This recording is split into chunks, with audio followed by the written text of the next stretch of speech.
ओम नमः सिद्धेभ्यः।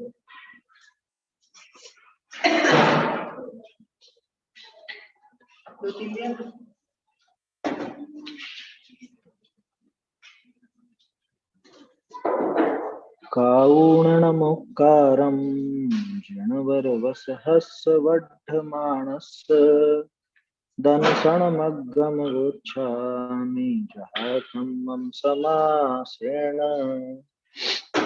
श्रीमद्वीरजिनेश रवि मिथ्यातमहर्ता विघ्नहरन् मंगलकरन् वन्दो वृषकर्ता। वाणी वन्दो हितकरी जिन मुख नभते गाज। गणधर गणश्रुत भूझरी बूंद वर्ण पद साज। गुरु गौतम वंदु सुविधि संयम तप धरो।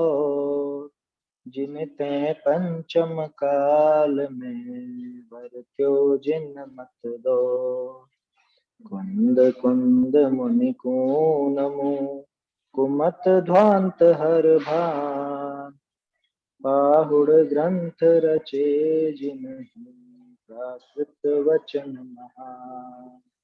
प्राकृत वचन महान।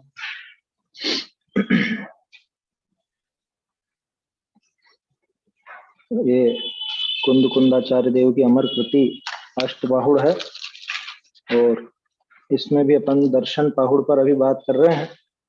दंसन पाहुड़ जो वास्तव में सम्यक दर्शन की प्रेरणा देने वाला है और सम्यक दर्शन के साथ ही सम्यक दृष्टि जीव कैसा होता है ये भी अपने को बताने वाला है। सम्यक दृष्टि अगर नहीं है तो वो वंदनीय नहीं है, वो अपने काम का नहीं है, क्योंकि उसके पास मिलेगा क्या? उसके पास कुछ मिलेगा नहीं, इसलिए ऐसे जीव की वंदना भी उचित नहीं है। ये दूसरी गाथा में अपन ने देखा था। अपन 2-1 दिन से अपन ने गाथा ही नहीं बोली है, जबकि गाथा अपने को रोज बोलनी चाहिए। बोलिए गाथा बोलिए। दंसण मूलो धम्मो उविठ्ठो जिणवरे हिस्साणम् तमसोर्ण सकन्ने दंसण हीनो न वंदिवो। सद्धर्म का है मूल दर्शन जिनवरेंद्रों ने कहा। कान वालों सुनो दर्शन दीन वंदन योग्य न। गाथा तो अपने को रोज पाठ करना चाहिए, जो गाथा चल रही है कम से कम उसका, क्योंकि अपन एक चीज और विचार कर बैठे हैं कि जो भी गाथाएं हैं वो कम से कम अपन याद तो करें। मैं भूल भी जाऊं तो आप लोग ध्यान दिला दीजिए, मतलब ध्यान दिला दे, वो ज्यादा ठीक रहे। देखिए, सम्यक दर्शन के बाहरी चिन्हों की बात चल रही थी। इसमें अपन ने प्रशम संवेग अनुकंपा आस्तिक्य है ना, निंदा गर्हा भक्ति, ये सारी चीजें भी अपन ने देखी। उसके बाद 8 अंगों के बारे में भी चर्चा आई। 8 अंगों के नाम कल अपन ने देखे थे और निशंकित अंग के बारे में चर्चा अपनी चल। तो शंका से रहित होना, इसका नाम निशंकित अंग है। तो शंका माने क्या कि 7 भय भी शंका कहलाते हैं और 7 भय के अलावा जिनेंद्र भगवान के वचनों में संदेह होना, उसका नाम भी शंका। तो 7 भय और जिनेंद्र भगवान के वचनों में संदेह नहीं होना, उसका नाम निशंकित अंग। और ये सम्यक दर्शन की अनिवार्य शर्त है क्या? ये सप्त भय नहीं होते और जिनेंद्र भगवान के वचनों में शंका नहीं। वहां पे रंच मात्र भी शंका माने संदेह, जिज्ञासा वाली शंका नहीं। जिज्ञासा वाली शंका तो होती है ना, प्रश्नोत्तर आदि तो होते ही हैं, सहज रूप से होते हैं, सीखने के लिए, समझने के लिए। तो जिज्ञासा होना वो अलग चीज, लेकिन ये तो अविश्वास रूप संदेह। अरे ऐसा भी कोई होता होगा, ऐसे लिख दिया, ऐसे कह दिया, ऐसा भी कोई संभव है क्या? इस तरह की वो शंका होती है। तो वो शंका का नहीं होना, उसका नाम निशंकित। ऐसा समझना चाहिए। एक बात बहुत अच्छी आई थी कल कि मिथ्यात्व कर्म के उदय में युक्त होने पर ऐसी शंका होती है, कैसी? वो जिनेंद्र भगवान के वचनों में, तो पर में आत्मबुद्धि होना उसका कार्य है, ये गजब की बात। पर में अपनेपन की बुद्धि होगी होगी जब इधर जिनेंद्र भगवान के वचनों में शंका होगी अथवा अपने आत्म स्वरूप में शंका होगी, तो अपने आप पर पदार्थों में आत्मबुद्धि अहम बुद्धि होनी होनी। ऐसा उसी से जुड़ा हुआ है भय। क्यों? क्योंकि उन पर्यायों में जब भी आत्मबुद्धि होगी तो पर्याय चूंकि विनाशी। अब पर्याय विनाशी के तो मुझे तो डर लगेगा ही लगेगा कि अरे कहीं ये नष्ट ना हो जाए, ये जो मुझे वस्तुएं मिली हैं, ये जो पर्याय मिली है, ये कहीं नष्ट ना हो जाए, कहीं मुझे छोड़कर चले ना जाए क्या? ये जो रुपया पैसा है, संपदा है, इसका नाश ना हो जाए, ये जो स्वास्थ्य है इसका नाश ना हो जाए, ये शरीर है इसका नाश ना हो जाए, ये जो दशा हमको मिली है ये खत्म नहीं हो जाए। ये डर अपने आप बनेगा ही बनेगा। क्यों बनेगा? क्योंकि देखा है ना, ये विनाशी पर्याय नाशवान है, नष्ट होती है, और पर्याय की श्रद्धा करेगा, पर्याय में अपनापन करेगा तो डरना ही पड़ेगा, 100% डरना पड़ेगा। समझ में आ रही बात? बच्चे वो आइसक्रीम खरीद के खाते हैं ना गर्मियों में, चुस्की है, अब वो जो चूसने वाली रहती है उसको खाते हैं, अब जब खरीद के लाते हैं तो फटाफट खाते हैं ना। क्यों खाते हैं फटाफट? अरे पिघल नहीं जाए, खत्म नहीं हो जाए, इसके खत्म होने के पहले पहले मैं इसका पूरा स्वाद ले लूं, ये भावना रहती है। क्यों? ऐसा डर क्यों है उसको?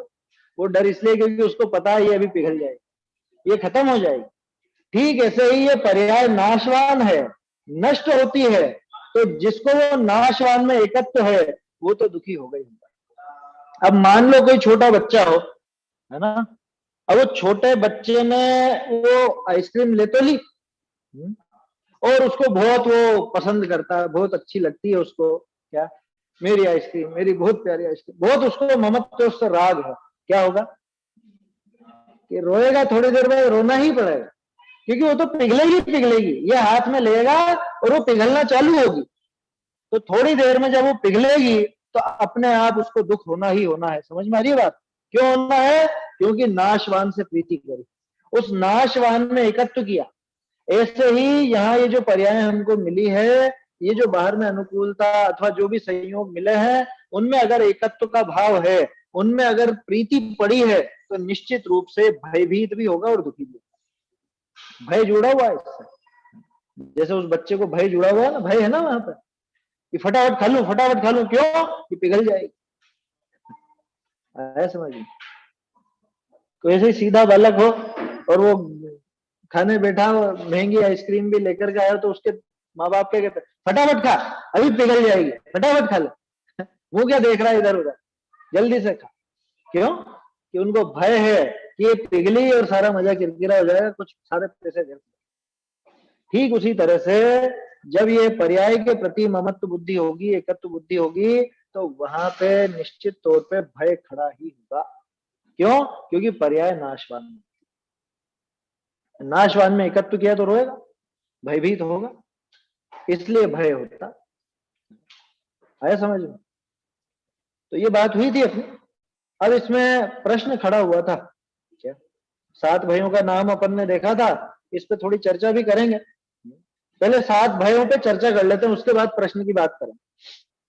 कौन कौन से भय थे? इस लोक का भय, परलोक का भय। इस लोक का भय कैसा? कि इस भव में मेरा कुछ बिगाड़ ना हो जाए, ये जो मैंने इतना सब ये धन वैभव इत्यादि इकट्ठा किया, ये नष्ट नहीं हो जाए, मेरी प्रतिष्ठा धूमिल ना हो जाए, मेरा और कुछ भी मतलब बिगाड़ ना हो जाए। इस भव संबंधी जो कुछ भी है ना, उसके खोने का डर, उसके बिगड़ने का डर, इस पर्याय संबंधी जो भी डर है, इस भव संबंधी, वो सारा कहलाता है इस श्लोक का। सामान्य नाम है श्लोक भय। इसमें वैसे सारी चीजें आ जाएंगी आगे जो आ रही है ना, वो भी श्लोक भय में शामिल है। अरक्षा भय, अगुप्ति भय, ये सब क्या है? ये श्लोक के ही तो भय है। वेदना का भय इस श्लोक में ही तो होगा ना। अथवा परलोक का भय, लोग बाग धर्म मार्ग में परलोक के भय से भी लगता है क्या? कि भैया रात में क्यों नहीं खाते हो?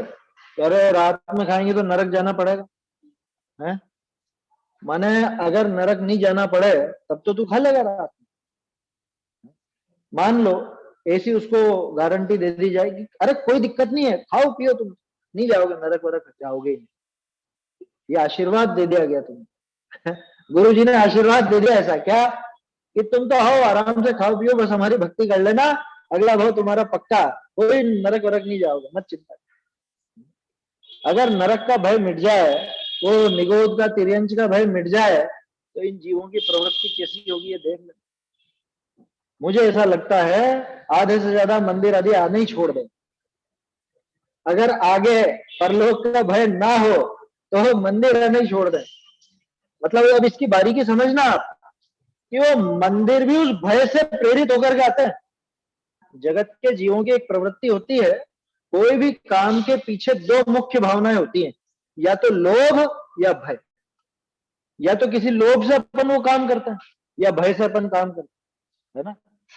स्कूल का कुछ याद क्यों करते हो, कि याद नहीं करेंगे तो टीचर पनिशमेंट देगा, अथवा याद नहीं करेंगे तो फर्स्ट कैसे आएंगे, इनाम कैसे मिलेगा।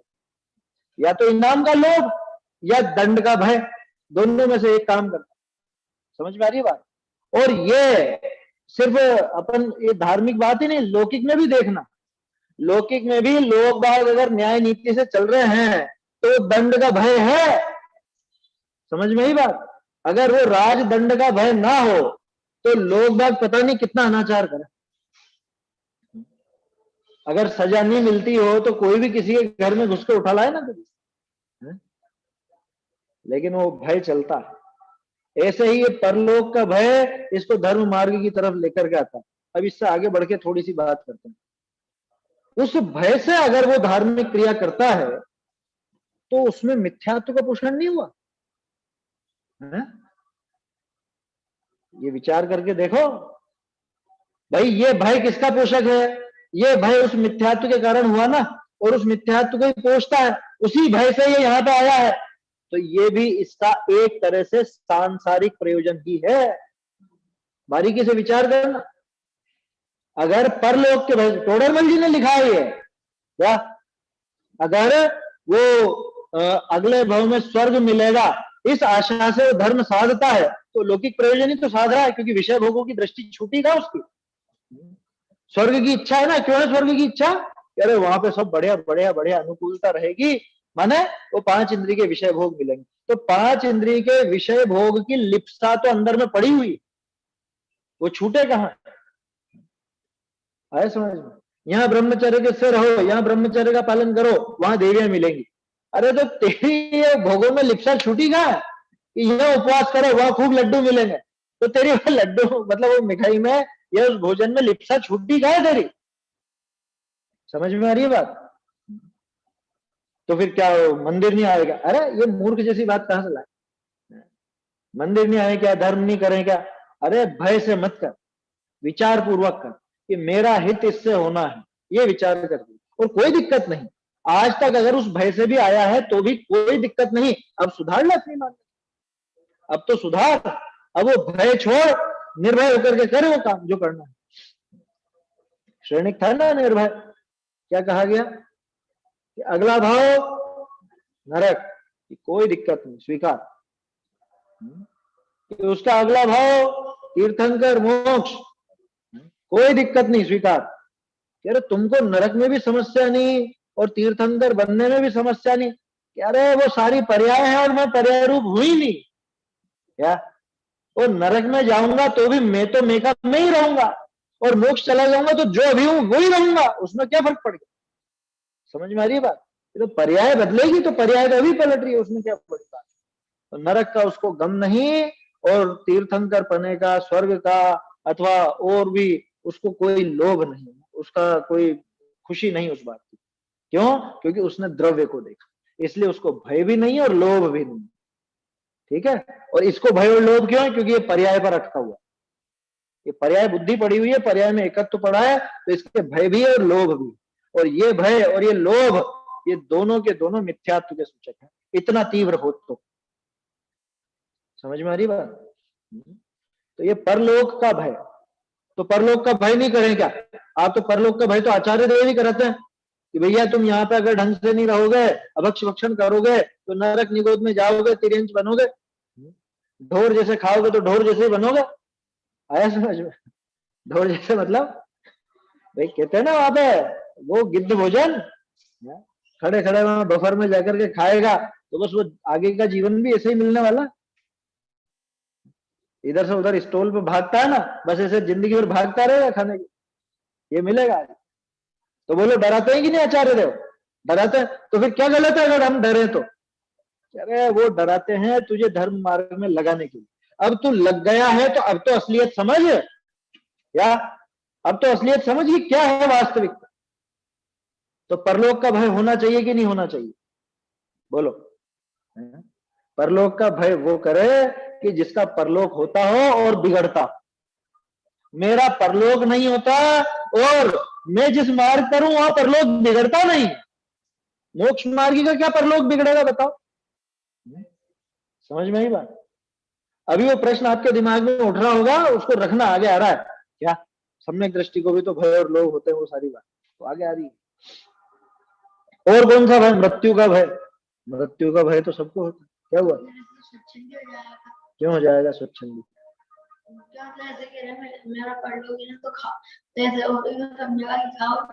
हाँ तो खा ले, डंडे भी तू नहीं खाएगा, फिर चिंता मत कर कि आत्मा नहीं खाता है, खाओ जो भी खाना है तो फिर ठीक है, वहां डंडे भी खा ले। जब आत्मा यहाँ अभक्ष नहीं खाता है, इतनी बड़ी बात करता है, तो फिर ये भी मान कि आत्मा डंडे भी नहीं खाता। जब अभक्ष नहीं खाता तो डंडे भी नहीं खाता, ऐसा समझना। यहाँ बात उसकी कर रहे हैं जो समकिति है, उसका क्या विचार है वो देख रहे हैं। ये हित अहित की बात अपन ने सोच के तो भाई इस मार्ग में लगे कि भाई अपना हित इसमें अहित इसमें, तो फिर इसमें भी एक बात तो छुपी हुई मिलेगी ना कि भाई भाव नहीं बिगड़ जाए, बात तो छुपी हुई नहीं सही होती है ना। तो प्राथमिक भूमिका में वो होगा, प्रारंभिक भूमिका में वो काम होगा, है ना। ये भाव नहीं बिगड़ जाए, हित और अहित की बात सोच करके इस मार्ग में लगे हैं, है ना, लगते हैं, और प्रारंभिक भूमिका में वो होता भी है, लेकिन उसकी मात्रा कितनी, अभी आगे जो प्रश्न आ रहा है ना उसमें क्लियर हो जाएगा। क्योंकि सम्यक दृष्टि को भी आखिरकार भाई मोक्ष का लोभ है कि नहीं है? लोभ ही तो है वो, मोक्ष जाना चाहता हूं, मुक्ति चाहता हूं, तो चाहना मैंने क्या है? तो लोभ ही है, समझ में? ये सूक्ष्म लोभ ही तो बचता है आखिर तक, सबसे आखिर में जाता है तो। लेकिन कितना, ये क्वांटिटी के ऊपर ये बात करें तो यहां जो बात कर रहे हैं ये बिल्कुल मिथ्या दृष्टि के पाया जाए इतना बड़ा लेना क्या।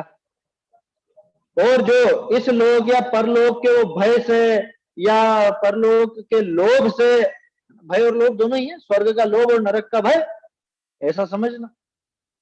अनुकूलता का लोभ और प्रतिकूलता का भय, ये दोनों के दोनों वो परलोक के भय में शामिल है। ऐसा करके जो जीव धर्म मार्ग में लगा है, अब उसको अगर ऐसा कथन मिल जाए या ऐसी बात उसके दिमाग में आ जाए, कह रहे इसमें तो कोई दिक्कत नहीं है, इससे कोई नरक वरक नहीं जाते, तब क्या होगा? अगर वो भय से लगाए तो छोड़ देगा ना फिर तो। ये है इसमें बारीक। अगर उस भय के कारण इस मार्ग में लगा है तो जिस दिन वो भय खत्म उस दिन ये धर्म भी। बच्चे बिगड़ते हैं ना, कैसे बिगड़ते हैं कि जब तक वो माँ बाप का उसको डर है, जब तक डर है तब तक वो उस मार्ग पे रहता, और जैसे जैसे बड़ा होता जाता है, बड़े होने के बाद माँ बाप का डर खत्म तो उसकी वो जो कायदे में रहना वो भी खत्म, वो फिर स्वेच्छाचारी हो जाता है ना, बिगड़ जाता है। तो वैसी बात यहां लगा ना, अगर भय के कारण लगा है, रुचि से लगे तो नहीं छोड़ेगा, भय के कारण अगर लगा है तो 100% छोड़ दे। समझ में आई बात? किसी के डर से लगा है, अरे अध्यापक कक्षा में रहता है तब तक बच्चे चुप बैठते है ना, अध्यापक का डर है, अगर डर से चुप बैठे हैं तो जब तक अध्यापक रहेगा तब तक चुप बैठे, अध्यापक के जाते ही डर खत्म और मस्ती चल, बस वैसा हिसाब है।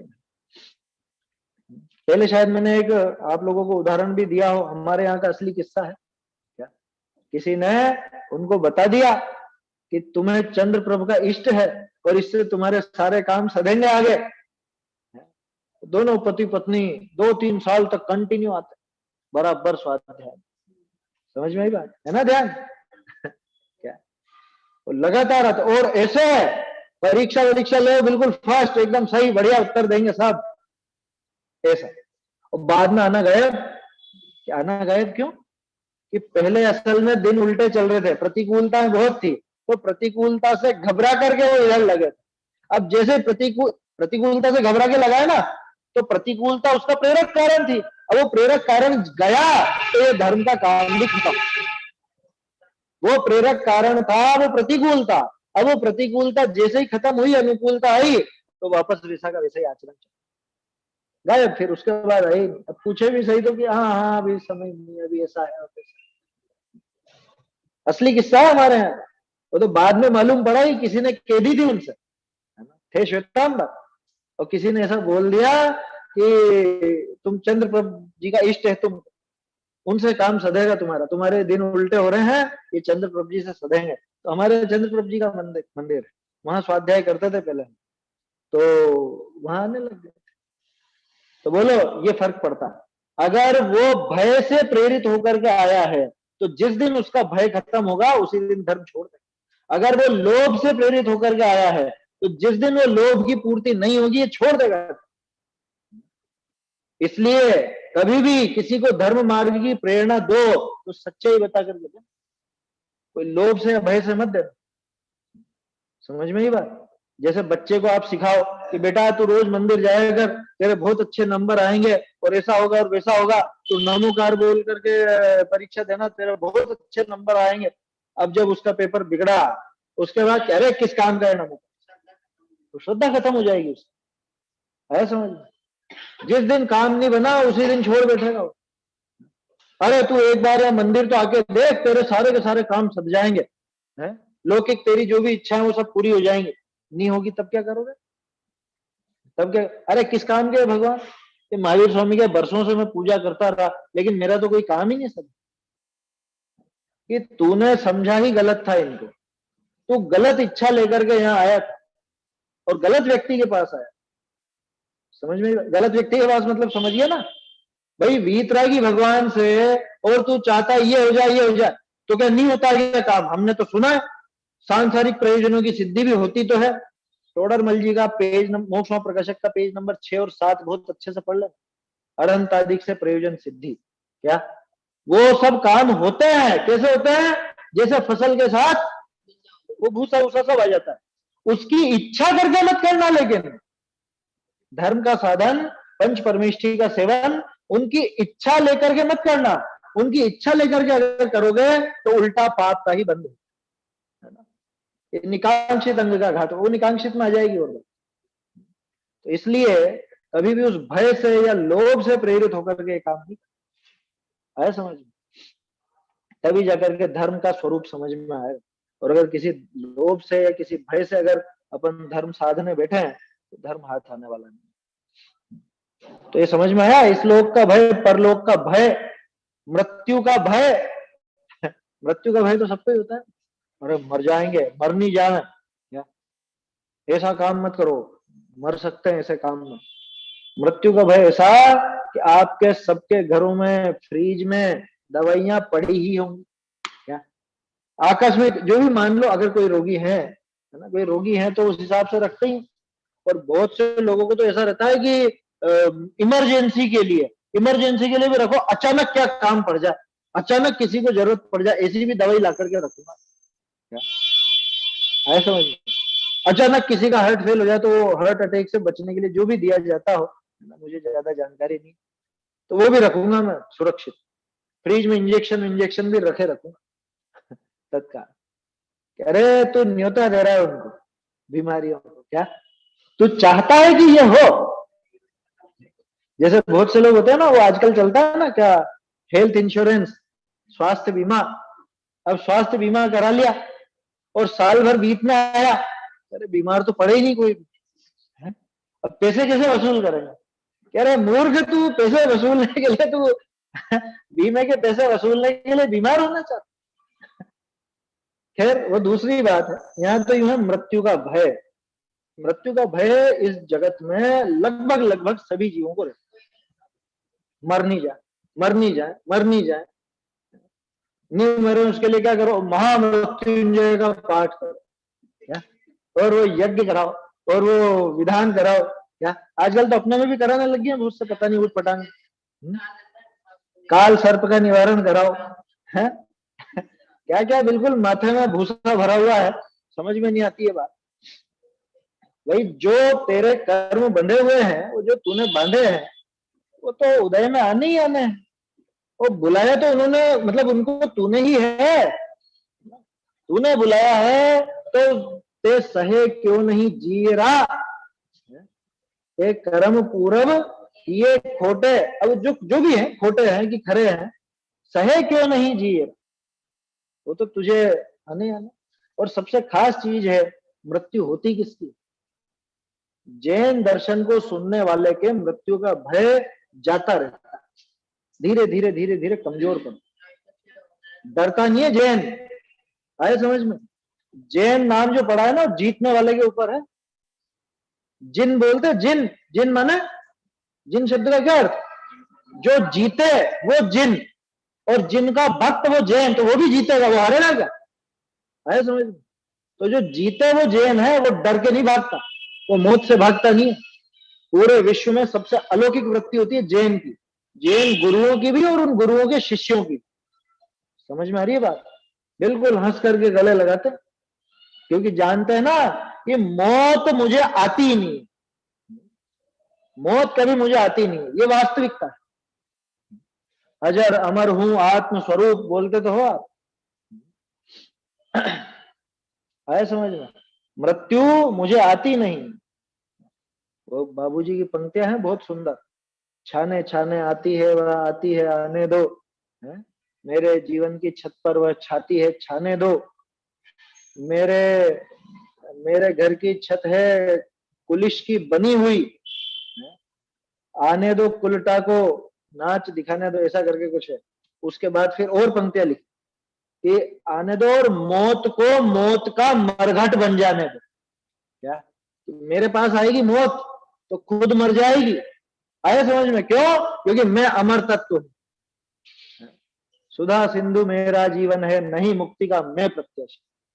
आया समझ में, मैं मौत की मौत हूं, बात समझ में आई। इतना दम रहता है जैन को, जिसने अपने आत्म स्वरूप को जाना, अपने आत्म स्वरूप को पहचाना कि मेरा कभी मरण नहीं, मेरा कभी जन्म नहीं, अनादि निधन तत्व हूं मैं, तो क्या अनादि निधन वस्तुएं है ना सारी की सारी, तो मैं कोई उनसे अलग हूं क्या, वो अनादि निधन है तो मैं भी तो अनादि निधन हूं, मैं भी तो अनादि अनंत हूं, मेरा कभी नाश नहीं होता।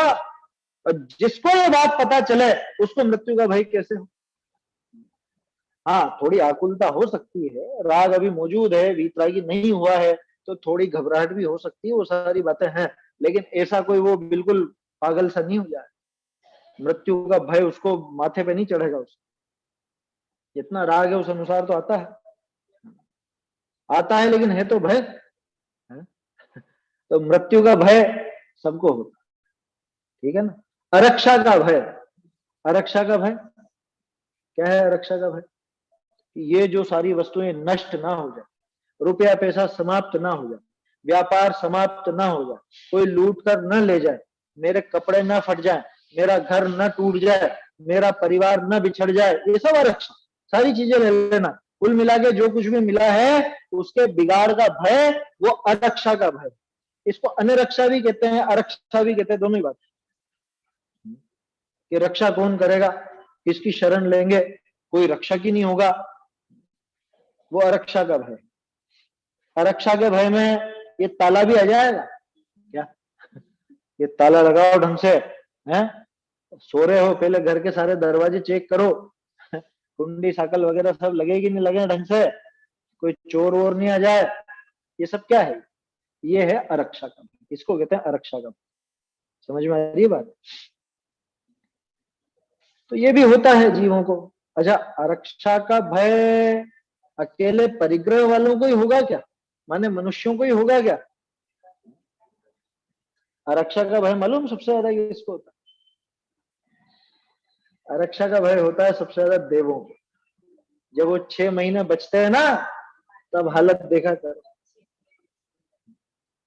मृत्यु का तो है जो है ही, आरक्षा का भय भी जबरदस्त है फिर में, कि अरे ये सब छिन जाएगा, ये सब गया, ये सब चला जाएगा, ये सब नहीं चला जाए, ऐसी खोटी दशा नहीं मिले।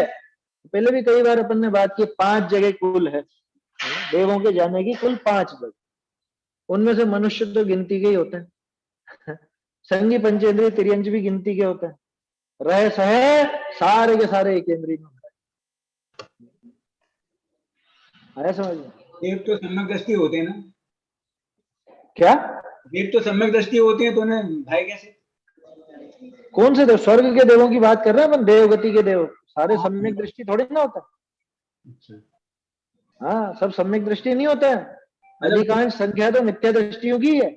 और बहुत से जो यहाँ से सम्यक दर्शन लेकर के देव भी बनते हैं, तो बहुत सौ का तो सम्यक दर्शन भी छूट जाता है, विषय भोगों में इतने मस्त हो जाते हैं, मगन हो जाते हैं कि यहाँ का प्राप्त हुआ सम्यक दर्शन भी वहां छूट जाता है। तभी तो अमृत चंद्राचार्य ने लिखा, महादुख संकट निकट है। क्यों लिखा? कि ये अभी तो हम 3 कषाय चौकड़ी के अभाव में बहुत आनंद में है, अतीन्द्रिय सुख भोग रहे हैं। अब जो स्वर्ग में जाएंगे ये तो पक्का है, स्वर्ग में जाने के बाद ये 3 कषाय चौकड़ी के अभाव का आनंद नहीं रहेगा, बल्कि 3 कषाय चौकड़ी सामने आ जाएगी, मात्र 1 कषाय चौकड़ी का अभाव रहेगा।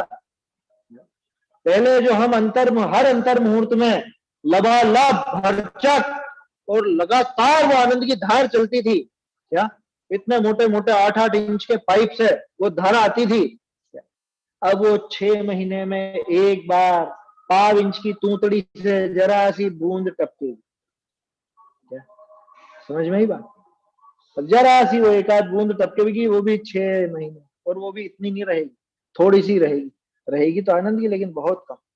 और क्या पता विषय भोगों में ऐसे मशगूल हो जाए कि आगे जाके वो लाइन ही खत्म हो जाए नल यानी वो आनंद की धारा समाप्ति हो जाए। 6 महीने बीते और खत्म का, 6 महीने की तो मियाद रहती है अधिक से अधिक सम्यक दृष्टि की।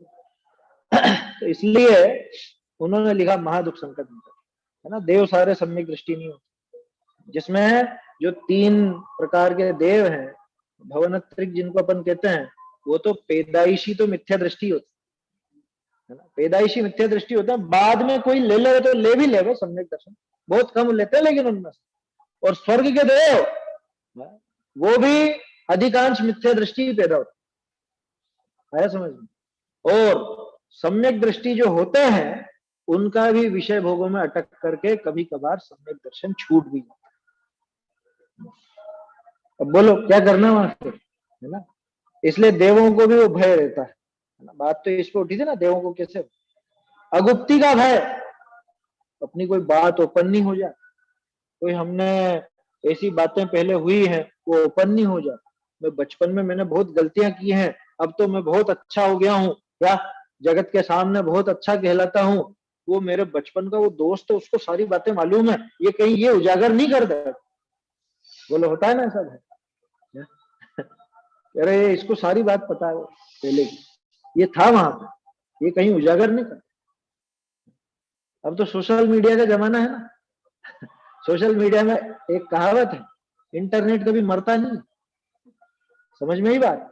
आप आज जो फोटो चढ़ा रहे हो ना, वो जब आप बूढ़े हो जाओगे, जवान लोग जो उनसे कह रहा हूँ, जो बूढ़े हो तो बूढ़े ही से, आप बूढ़े हो जाओगे, आप मर भी जाओगे, उसके बाद भी वो चीजें सब मौजूद रहेंगी कि ये आदमी ऐसा था, है? इसने इतने इतने पागलपन करे हैं इस सोशल मीडिया पर, इतने इसने ये फोटो चढ़ाए हैं, या इतने इसने वीडियो चढ़ाए हैं, ये ऐसी हरकतें की हैं पागलपन की, ये सारी चीजें रिकॉर्डेड हैं, ये सब मतलब जमा है, समझ लो। इंटरनेट मरता नहीं है कभी, जैसा आत्मा कभी नहीं मरता। समझ में आ गई बात? फेसबुक में है, हाँ फेसबुक में है व्यवस्था। हाँ हाँ, कोई सी भी सारी चीजों में है ये व्यवस्था। आया समझ में? आप क्या सोचते हो, आपने आपके मोबाइल में से हटा दिया तो सब हट गया? वो सब उनके जो भी जिस कंपनी का आप वो सॉफ्टवेयर इस्तेमाल कर रहे हो, सब उनके डाटाबेस में सब सुरक्षित। तो कब क्या समझ में आए। देखो मुझे एक किस्सा याद आ गया, वो टेटू के संबंध में पहले बताया था मैंने क्या। अब मान लो कोई टेटू बना है, वो नागपुर का किस्सा था, पहले भी बता चुका हूँ तो एक बार। वहां पे बहुत अपने युवा लोगों ने बना रखे हैं हाथों पे, गर्दन पे, जहां जो भी जिसको जहां समझ में आता है। तो वो टेटू बनवा के रखते हैं। अब मेरे को देख के बहुत विचलित भी हुआ मैं, और मैंने टोक भी दिया। मैंने कहा आप अगर मान लो कभी भविष्य में आपको, जैसे कोई महिला है, कोई लड़की है, उसने बनवा रखा, अब मान लो उसको माताजी बनने का भाव, तो कैसे बनेगी? मैं मेरे हाथ पे गुदवा लूं कुछ भी, ऐसे डिजाइन बनवा लूं कुछ भी, अब मुझे मुनि बनने का भाव आ सकता है? आएगा तो सबसे पहले वही, अरे अब कैसे, लेकिन बनूंगा तो अच्छा नहीं लगेगा, ये तो मैंने ऐसा बनवा रखा है, ये सबको दिखेगा ये। बोलो, इतने ऊंचे भाव को ये सड़ा सा भाव खत्म कर देता। समझ में आ रही बात? ये दाग लगाएगा आपके आने वाले उस जीवन पर। ठीक है, सही, ये जो अभी अपन ने बात की, ये सोशल मीडिया पे जो भी आप चढ़ाते हो, ये आपके भविष्य में दाग का काम करेगा अगर फालतू का काम करते हो। समझ में आ रही है बात? आपने कुछ भी पागलपन करते हुए, पागलपन का अर्थ समझिए ना, विषय भोगों में लगे हुए या कुछ भी इस तरह का कोई भी फोटो वोटो चढ़ाए हो, अब बाद में आप धर्म मार्ग में भी लगोगे तो आपके दिन मतलब अंदर में ऐसी खटक सी बनी रहेगी, अरे अपन ने देखो कैसे कैसे वो किए, कोई देख नहीं ले। ये अगुप्ती का, ये अगुप्ती का भय जीवन भर कायम रहेगा। इसलिए कभी इस तरह के पागलपन नहीं कर भाई। ये चीजें, इनका सदुपयोग करो, धर्म मार्ग में सदुपयोग कर लो, इतना पर्याप्त है, बाकी मत लगो। समझ में आएगी? ये व्हाट्सएप है, फेसबुक है, और भी बहुत सारी चीजें हैं, दो चार चीजों के नाम याद रखते हैं, उसमें ज्यादा लगने जैसा नहीं है। ये सोशल मीडिया ज्यादा सोशल होने जैसा नहीं है। इससे अपना काम पुरता ही काम लो। आया समझ में? धर्म सद सके उतना काम में ले लो। ठीक है, इनसे अपने को धार्मिक बात मिल जाती है, कोई प्रवचन वगैरह मिल जाते हैं, ग्रंथ मिल जाते हैं, उतना काम में ले लो, ज्यादा उलझना नहीं, है ना, ज्यादा विस्तार नहीं करना। क्योंकि राग द्वेष का विधान और विस्तार लिखा ना टोडरमल जी ने, उस जमाने में अगर ये होता तो पूरा एक अध्याय तो मोबाइल पुराण पर लिखते हो, ये गारंटी। कितना कितना ज्यादा विधान और विस्तार होता है राग द्वेष का इससे, ये सोचो तो सही। और ये सारा का सारा बाद में आप इसको दबाने की सोचोगे और ये दबेगा नहीं। ये अगुप्ती का भय, ऐसा अगुप्ती का भय नहीं रखना है तो ऐसी चीजें उजागर ही मत करो अपने जीवन में, ऐसा काम ही मत करो कि जिसको छुपाने की जरूरत है। आया समझ में? कोई ऐसा कार्य हमारे जीवन में ना हो कि जो छुपाना पड़े, तो वो अगुप्ती का भय रहता है। वेदना का भय, अरे कोई पीड़ा ना आ जाए, कोई ऐसी बीमारी ना आ जाए, कोई वैसा काम नहीं हो जाए। बहुत से लोग बीमारी से बचने के लिए खान पान सुधारते, धर्म में लग के नहीं सुधारते। डॉक्टर जब कहते हैं तब सुधारते क्या? अब डॉक्टर कहता है कि बाजार का बिल्कुल बंद, तला गला बिल्कुल बंद, तब जाके समझ में आता है। यहाँ आचार्य देव कहते हैं कि तू भैया व्यर्थ में पाप क्यों बांधता है, क्यों हिंसा करता है, तो हिंसा की बात समझ में नहीं आती, तो उसको पुण्य भी नहीं लगता। जो अपने स्वास्थ्य की खातिर वेदना के भय से अगर वो चीज छोड़ता है तो उसका वो पुण्य थोड़ी ना। आसक्ति कहाँ छूटी है? विषय सेवन में अभिलाषा मूल है। अभिलाषा तो अंदर पड़ी हुई है ना। अगर वो जैसे मान लो किसी की रिपोर्ट आ गई, क्या रिपोर्ट आ गई कि वो अंदर कौन से कोलेस्ट्रॉल वगैरह होते हैं बहुत बढ़े हुए हैं साहब, आज से तेल घी बंद, बिल्कुल ठीक है, तेल घी बंद। अब फिर अगले दिन फोन आए वहां से, कह रहे वो गलत आ गई रिपोर्ट, आपकी नहीं थी वो। क्या अच्छा, चलो ठीक है, बनाओ भैया, पूड़ी बनाओ, पकौड़े बनाओ। क्या हुआ ये कि वास्तव में वो तली गली चीजों का उसके अभिलाषा तो छूटी ही नहीं थी, वो तो उसने डर से छोड़ा था, वेदना के भय से। वेदना के भय से उसने जीवन में सुधार किया, धर्म की रुचि से नहीं, तो उसको फल भी नहीं मिलता। आ रही है बात समझ? ये बाहर के खाने की बात चली ना, तो एक चीज ध्यान आई, आज सुबह ही हम देख रहे थे, ऐसे ही खड़े थे रोड पर बाहर, अब ये सब निकल रहे हैं ना शादी ब्याह के जुलूस वगैरह, और ये सब शादी ब्याह हो रहे हैं तो तैयारियां भी हो रही हैं, गाड़ियां जा रही हैं उनकी, जहाँ भोजन बनता है उसके बड़े बड़े बर्तन जाते हैं। तो हम ऊपर से देख रहे थे, वो बर्तन जो बड़े बड़े होते हैं वो क्या बोलते हैं उनको, बड़ी बड़ी कढ़ाइयां और वो सब चीजें जिसमें रखते हैं, तपेला, हाँ जो भी सब एल्यूमिनियम के बड़े बड़े बर्तन, वो बर्तन बिल्कुल उनमें वो दाल, वो सब्जी पुरानी वो चेटी हुई थी, वो बन करके आ नहीं रहे थे, वो बनने जा रहे थे। सूख रही थी, बिल्कुल सूख रही थी। अब आप सोचो क्या कहना चाह रहा हूं, वो क्या आपके लिए धोते होंगे उनको? है? सोचो तो सही, वो कोई धोखे काम में लेंगे? ये आपके भोजन बिगाड़ रहा हूं मैं? भोजन बिगाड़ दे हमारा, हम कभी जिम में जाएंगे तो कैसा लगेगा फिर हमको? खाने में ऐसी आएगी, ग्लानि आएगी। अरे आनी चाहिए, ये हकीकत देख लोगे, अगर बनते हुए देख लोगे तो यूं ही छोड़ दो। समझ में आती है बात?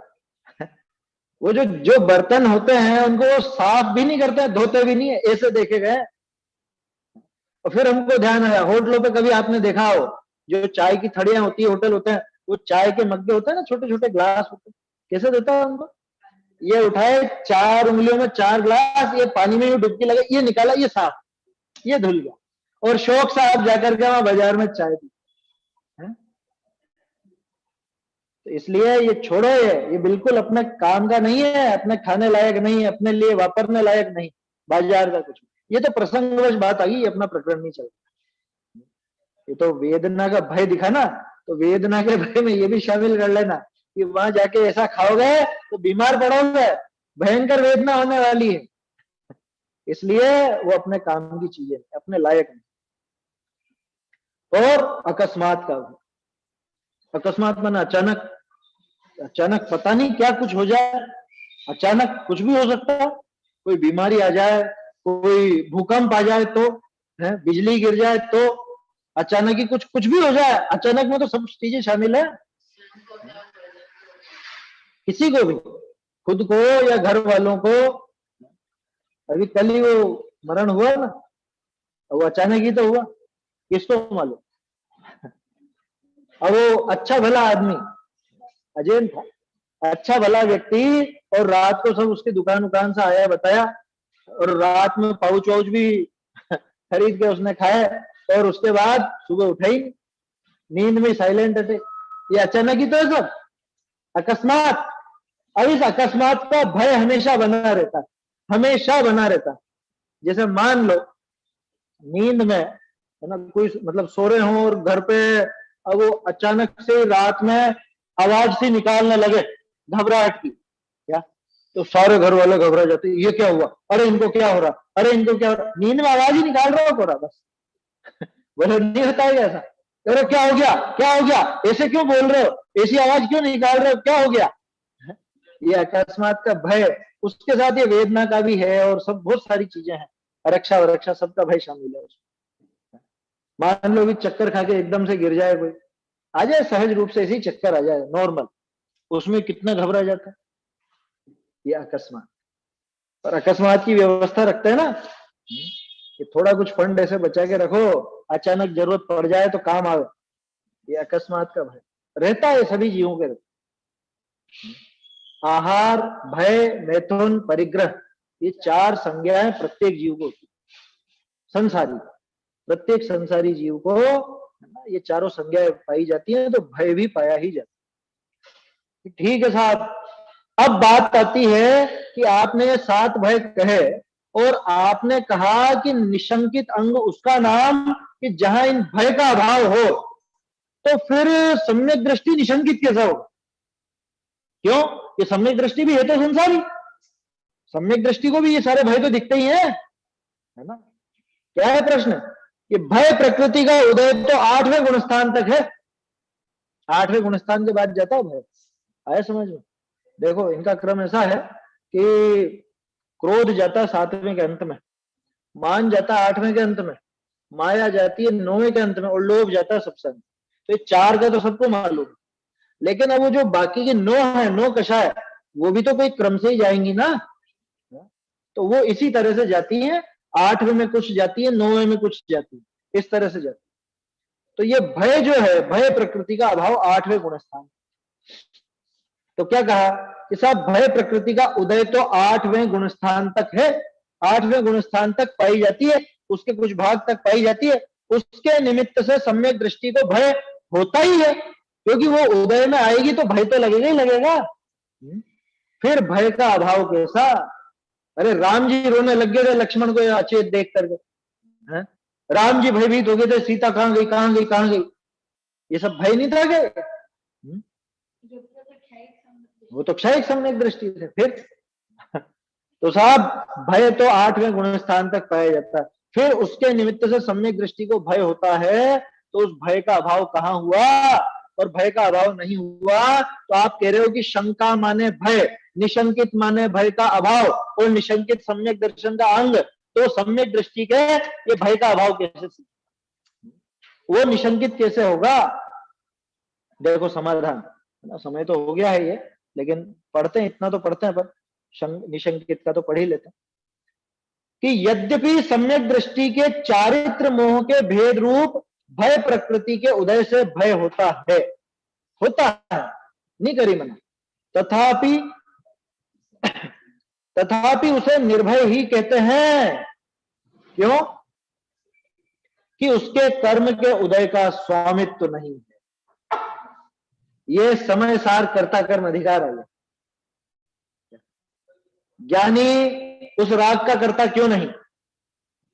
कि राग का स्वामित्व नहीं है, वो राग को अपना स्वरूप ही नहीं मानता, बस मानने मात्र से, और नहीं तो क्या, मानने का ही तो है कर्तृत्व। उसने राग को अपना स्वरूप नहीं माना, राग को अपना कर्म नहीं माना, इसलिए राग का कर्ता वो ज्ञानी नहीं, और अज्ञानी उन रागादि भावों का कर्ता खुद को मानता, मैंने किया, उसके कर्तृत्व की बुद्धि चलती है, इसलिए राग उसका बताएगा कि अज्ञानी तो राग का स्वामी और ज्ञानी राग का स्वामी नहीं, बस वैसे ही यहां लगा। वो क्यों बात है? क्योंकि उसके कर्म के उदय का स्वामित्व नहीं है। कहां पर नहीं है? कहां पर नहीं है? बाहर में तो कुछ होता ही नहीं, अंदर खुद की मान्यता। कर्म के उदय का क्या मतलब? कर्म के उदय में जो कुछ भी हो रहा है उसको वो अपने से भिन्न जानता है, समझ में? कर्म के उदय में जो कुछ भी होता है, चाहे वो बाहर होता हो चाहे अपने भाव में होता हो, दोनों तरह के है ना कर्म। कर्म के उदय में बाहरी अनुकूलता प्रतिकूलता मिलती है, अथवा कर्म के उदय में अपने तरह तरह के भाव होते हैं।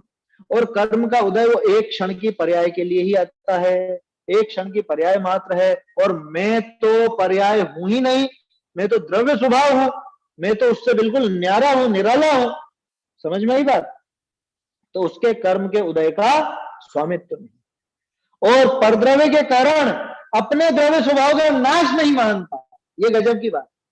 कौन? वो सम्यक दृष्टि, जो भी आपको रोता हुआ दिख रहा है, डरता हुआ दिख रहा है, उसके बावजूद वो अभिप्राय में, अपनी मान्यता में अपने द्रव्य स्वभाव का नाश तो कभी मानता ही नहीं। ये तो अभी पिछला जो कर्म का उदय है उस अनुसार राग आ रहा है अथवा वो भय आ रहा है, तो उस हिसाब से वो प्रक्रिया दिख रही है, लेकिन अभिप्राय में वो बिल्कुल भी नहीं। कैसी विचित्रता है, ऊपर से भयभीत होता दिखता और अभिप्राय में बिल्कुल निर्भय। हाँ, 100% निर्भय। लिखा ना, परद्रव्य के कारण अपने द्रव्य स्वभाव का नाश नहीं मानता, पर्याय का स्वभाव विनाशीक मानता है, इसलिए भय होने पर भी उसे निर्भय ही कहते हैं। क्यों? कि भय जो हुआ है वो कहाँ हुआ है? वो पर्याय में हुआ, और उस पर्याय को वो अपना स्वभाव नहीं मानता, पर्याय को अपना स्वरूप नहीं मानता, और पर्याय का स्वामित्व भी नहीं करता। पिछली, यहाँ पे देखो, पिछले पेज पे जो नीचे पढ़ा था अपन ने, जो पर में आत्मबुद्धि है सो पर्याय बुद्धि है, और पर्याय बुद्धि भय उत्पन्न करती है। अब ये बताओ, ज्ञानी के पर्याय बुद्धि है क्या? ज्ञानी के जब पर्याय बुद्धि नहीं है तो भय कौन उत्पन्न करेगा? भय किस बात का उत्पन्न होगा? उसको जिसको पर्याय में एकत्व बुद्धि, अहम बुद्धि हो, और जो पर्याय को अपना स्वरूप समझता हो, वो डरे। जब पर्याय मेरा स्वरूप ही नहीं है, मैं पर्याय रूप ही नहीं, तो हो या नष्ट हो गया तो मुझे क्या फर्क पड़ता? तो अब इसको भय किस बात का? समझ में आ रही है बात?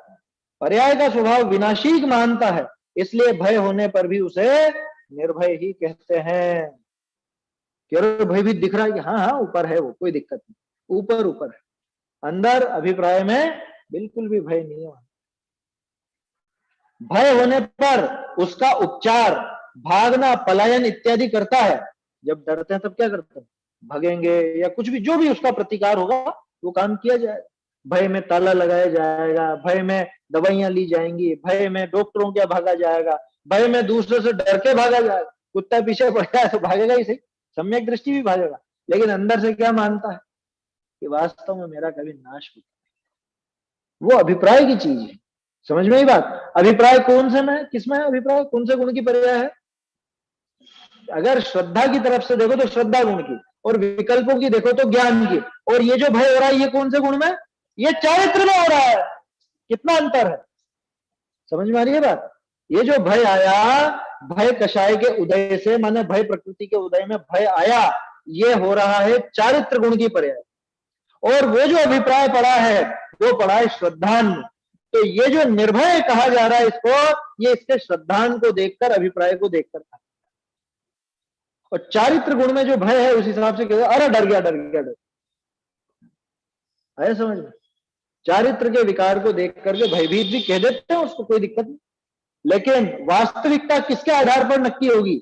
वो चारित्र के विकार के आधार पर या अंदर के अभिप्राय के आधार पर? बोलो, समुद्र कैसा है, गंभीर है कि चंचल है? समुद्र का नाम ही गंभीर है, गंभीर पर्यायवाची है समुद्र का। क्या देख करके कहा? वो जो स्वभाव है ना उसका, वो ऊपर की लहरें उठ रही है वो स्वभाव नहीं, स्वभाव उसके नीचे बिल्कुल एकदम शांत। क्या ऊपर भले 10-10 मीटर ऊंची लहरें उठे, 50-50 मीटर लहरें ऊंची उठे, आए समझ में? लेकिन अंदर तो समुद्र उतना शांत का शांत नहीं होती, अंदर बिल्कुल शांत, आया समझ में? ऐसा। चलिए, भय होने पर उसका उपचार इत्यादि भी करता है। वहां वर्तमान की पीड़ा सहन न होने से वह इलाज करता है। चारित्र में वो विकार है तो विकार से पीड़ा तो है, वह निर्बलता का दोष है, अभिप्राय का नहीं। काय का दोष है कि चारित्र में भी विकार बाकी है ना भाई। 3 कषाय चौकड़ी तो मौजूद ही है, अभी 1 कषाय चौकड़ी तो गई है। सम्यक दृष्टि की बात कर रहा हूं, आगे बढ़े उस हिसाब से देख लेना।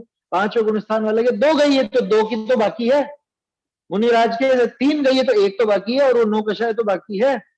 तो जितना वो विकार, जितनी वो समझ लो रागादि बाकी हैं, उस अनुसार निर्बलता है।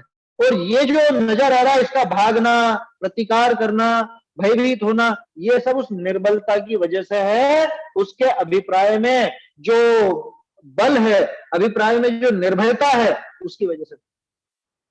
और मुख्य कार्य किससे होता है? उस अभिप्राय से। इसलिए उस अभिप्राय के आधार पर उसको निर्भय कहा जाता है, ठीक है ना? तथा भय रहित होने से, एक सेकंड, इस प्रकार सम्यक दृष्टि के संदेह तथा भय रहित होने से निशंकित अंग होता है। इस तरह से उसके निशंकित अंग पाया जाता है ना? ये भी लेकिन असली सम्यक दर्शन नहीं है क्या? ये तो सम्यक दर्शन का बाहरी अंग है ना?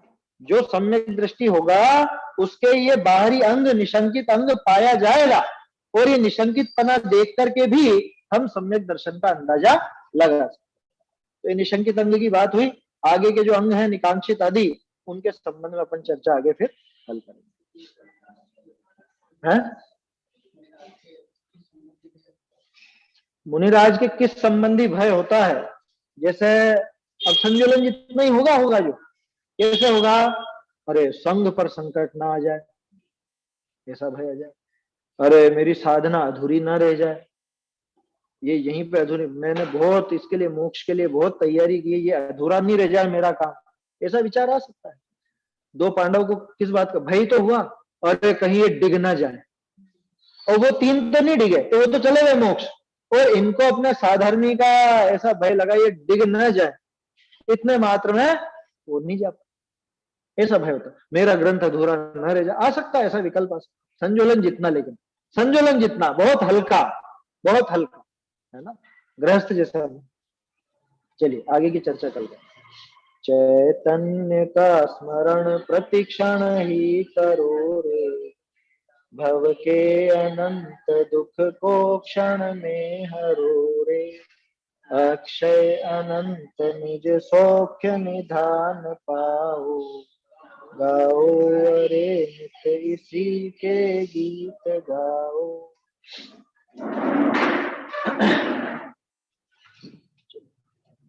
जिनवाणी स्तुति। जान के सुज्ञानी जैनवानी की सरधा लाइए, जान के सुज्ञानी जैनवाणी की सरधा लाइए।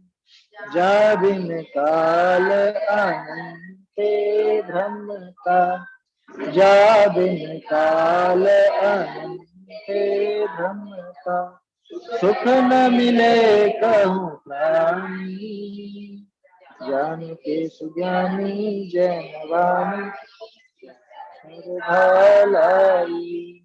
सुपर विवेक अखंड मिलत है, सुपर विवेक अखंड मिलत है।